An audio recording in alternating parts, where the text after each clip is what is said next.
Hello everybody and welcome. In today's video, we're going to be talking about tactic foundations and how it affects your transfer policy. And let's get started with an overview. The tactic you create obviously affects your players and how they play, but it also affects the players you bring in with transfers. So let's start by talking about team building strategies.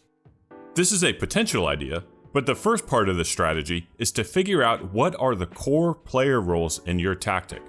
These are roles that are essential to how your tactic plays and ones you don't want to change. The next part, naturally, is what roles are more adaptable to your tactic. These are roles that are not essential and can be changed. And you don't have to figure out those essential roles right when you start your save. Sometimes it takes a whole season to figure out what tactic best fits your squad and you as the manager.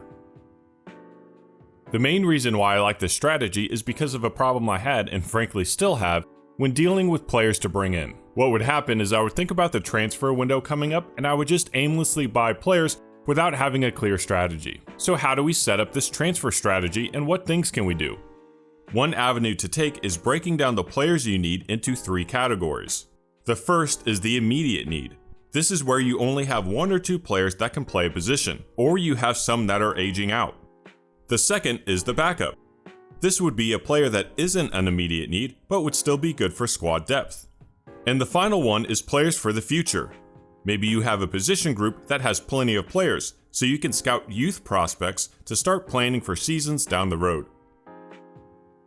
Okay, it's all well and good to have this amorphous idea, so in the next section we'll take control of a real club and talk about this strategy. Our team we're evaluating for today is Fenerbahce. And this is the tactic we're using, a simple 4-3-3 based around possession. Like I mentioned earlier, it's up to you as the manager to decide what roles are essential in your tactic. The players can change, but the roles stay the same, so the tactic plays out the same regardless of who's in. For me, in this style, there are 3 roles that are essential. The halfback, who creates a back 3 when we're in possession, the winger on the right side, who creates width for the midfielders, and the deep lying forward, who needs to be able to score like a striker and do a bit of creative work as well.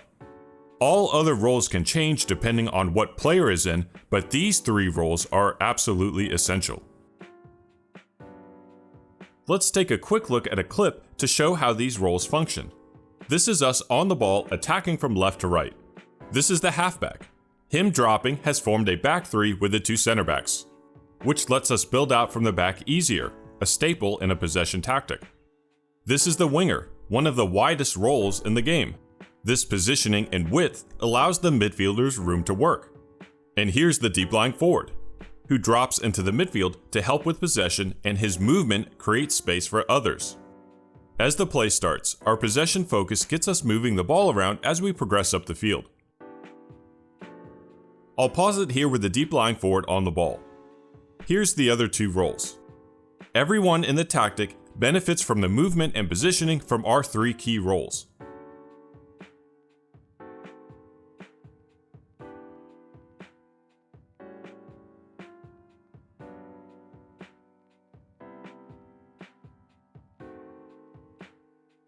Looking back at the tactic, we talked about the 3 essential roles, but that means other roles aren't essential. Take for example this right central midfielder. It could be any type of attacking role. It could be a Metsala on attack, a central midfielder on attack, or an advanced playmaker on attack. It can be anything because it's a supplementary role to how the tactic functions. Once you figure out what roles are essential to your tactic, you can start crafting your transfer strategy. And an easy way to do that is with a bit of squad evaluation, so let's head to the next section. For my squad evaluation, I'm going to focus on my 3 core player roles: the halfback, the winger, and the deep lying forward. Looking through Fenerbahce, we've got a number of players who can play the halfback role.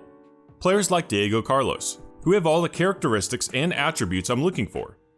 So for my transfer policy, the need for this role is small, which means my target players will be youth players who are under the age of 20. We don't need them to start right away, but we would want them for the future. If we head to the scouting section, under the player tab, we can get a list of players. I set my search parameters for defensive midfielders who are under the age of 20. Next is the winger. Fenerbahce has a lot of players who are able to play outside in the winger position, but they're not necessarily a traditional winger. Players like Sebastian, who are more natural in the center but can still play out wide. For my transfer policy, I have players who can play the role, but I still want someone who is natural there. Again, we head to scouting. I set my parameters for players who are wingers on the right side. I set their right foot to be very strong to really give that true feel for the role. And I set the age to the oldest being 24. They don't need to be a direct replacement right away, which gives them room to develop. And the final essential role is the deep lying forward. We only have a couple of natural strikers on the team, and 2 of them are aging out. Players like Dusan Tadic, who is just the absolute perfect deep lying forward, but I don't know how much longer he'll play at an elite level. This means that my need for this role is paramount, as I'll need a direct replacement as soon as the next offseason. You know the drill by now.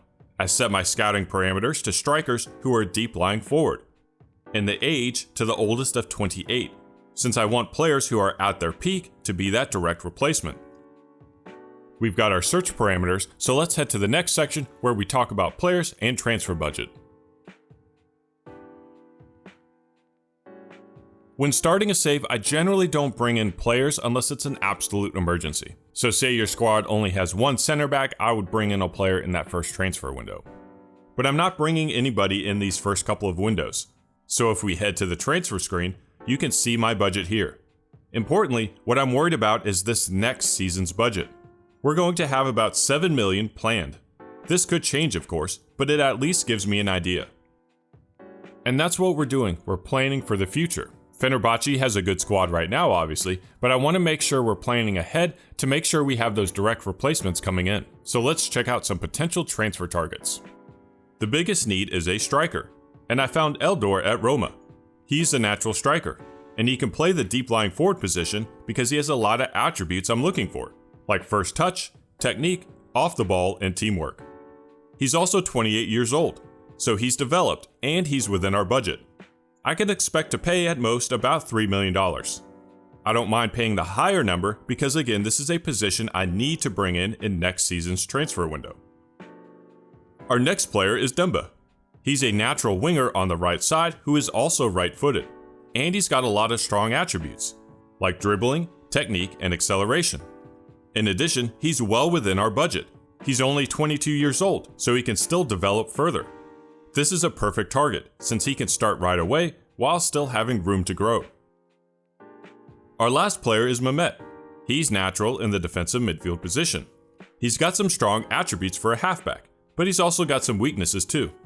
He probably wouldn't be able to start right away, but that's totally fine for us since we have plenty of options in the team right now. He would be one for the future as he's only 19 years old. We could sign him cheap, start training him in the role, and see how he develops so that in a few years, he can slot right into the senior squad. All 3 players would come in under budget, which leaves me options in case I want to strengthen the squad further. If you're curious about any player roles or other FM ideas, I've got different playlists that you can check out. I've also got a Patreon account if you'd like to support the channel. Anyway, that's all for today's video. I hope you enjoyed. Thank you for watching.